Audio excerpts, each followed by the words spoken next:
Okay, you're still going to grade this one with a marker or colored pen, still making corrections, so you can get credit for the ones that you're correcting. Okay, this is worksheet 15.2, and it's about random samples. So the problem says, Mari owns 3 bagel shops. Each shop sells 500 bagels per day. Mari asked her store managers to use a random sample to see how many whole wheat bagels are sold at each store each day. The results are shown in the table. Use the tables for problems 4 through 6. Okay, so my table has 3 shops, the total bagels in a sample, and the number of whole wheat bagels. Number 4, if you assume the samples are representative, how many whole wheat bagels are sold at each store? So I'm going to have A equals, B equals, and C equals, because I'm finding the amount they sold at each store. I showed you in the notes that you set up a proportion to do a prediction. So for A, blank equals blank, the first ratio comes from the sample. So for shop A, it says they sold 10 whole wheat out of a total sample of 50. So it says 10 over 50. And I'm trying to find the number of whole wheat out of 500.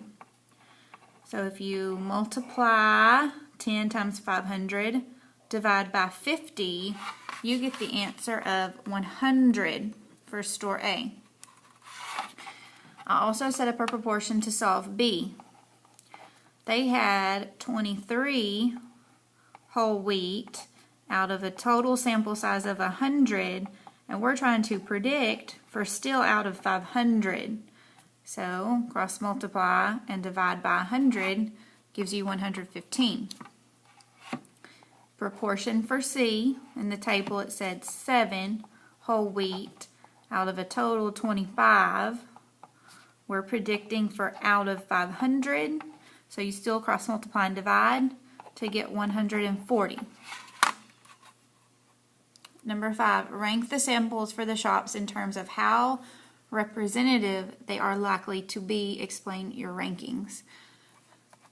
Whenever you're trying to rank samples in terms of how representative they are, on your vocab page in the notes we said the bigger the sample is, the more likely it is to be representative. So I have to look at the sample size. The shop that had the largest sample was shop B. So I'm going to say B. Next, the shop that had the most samples would be shop A. So that leaves shop C to be the least. So I'm going to say I looked at the sample size to rank them.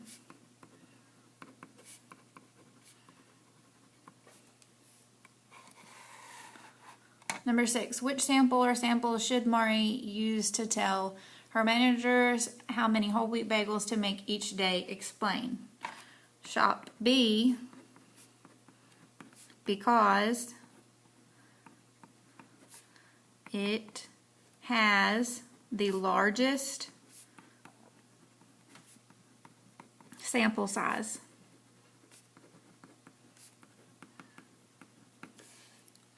Number 7, in a shipment of 1,000 t-shirts, 75 do not meet quality standards. The store manager does not know this, but always test a random sample of each shipment. The table below simulates the manager's random sample of 20 t-shirts to inspect. For the simulation, the integers 1 to 75 represent below standard. I'm going to underline that part. 1 to 75 is below standard. In the sample, how many of the t-shirts were below quality standards? So I have to look through these numbers and find the ones that fit in this range. I'm just going to circle them. 12 fits from 1 to 75 and 45. So there were only 2 out of the sample that were below standard. If the manager assumes his sample is representative and uses it to predict how many of the 1,000 shirts are below standard, what will he conclude? So again, I'm trying to predict for a larger amount. you have to set up a proportion. So I'm looking at below standard, blank equals blank. From the sample, there were 2 out of 20 that were below standard. I'm trying to predict for out of 1,000. So if I cross multiply and divide, you will get 100 shirts are below standard.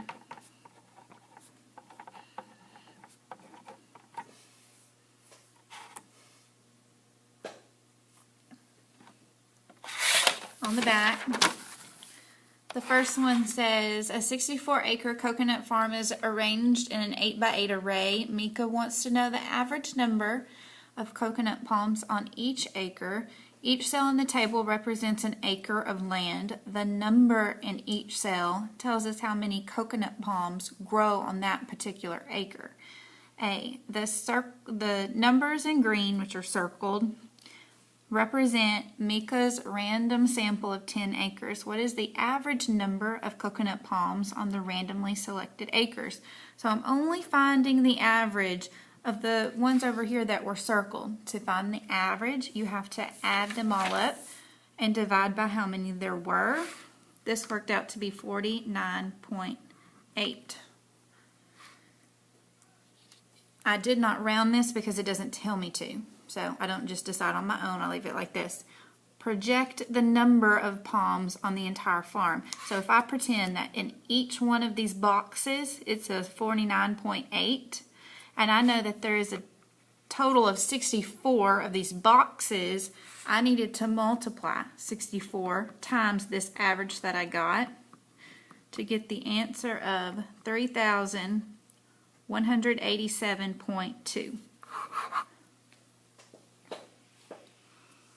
Number 9, a random sample of 15 of the 78 competitors at a middle school gymnastics competition are asked their height. The data sets list the heights in inches. What is the mean height of the sample? Could you say this is a good estimate of the mean height of all competitors? Why or why not? So again, I'm only finding the mean or the average of this list of numbers. You had to add them all up and divide by 15. It was 60. And I would say,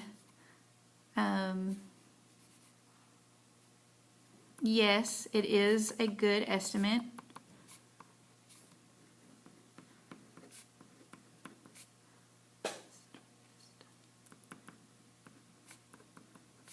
Because the numbers are not far from 60. Number 10, the 6x6 grid contains the ages of actors in a youth Shakespeare festival. Calculate the average of these 8 that are circled. So I'm just finding the average. You had to add them all up and divide by 8 to get 12.625. The last one, number 11, says describe the size of a random sample, or describe how the size of a random sample affects how well it represents a population as a whole. The larger the sample is, the better it represents the population.